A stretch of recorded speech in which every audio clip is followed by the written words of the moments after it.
Hello guys, welcome to day 5 of Ganesh Chaturthi.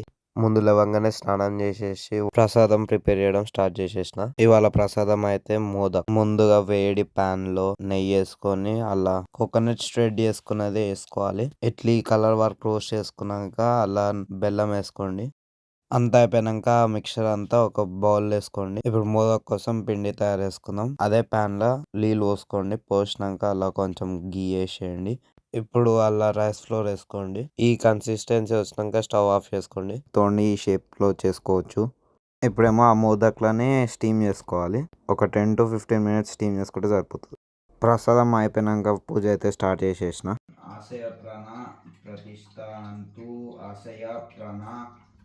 పూజ అయిపోయినాక అన్నం తినేసి ఐస్ క్రీమ్ తో అయితే ఫినిష్ చేసేసిన. అట్లనే కొంచెం టీ చూసుకుంటా వండుకున్నా. నేను ముందుగా లేచి స్నానం చేసేసి పూజ అయితే స్టార్ట్ చేసేసిన. ఇప్పుడు టీ చూసుకుంటా అయితే వండుకోవాలి.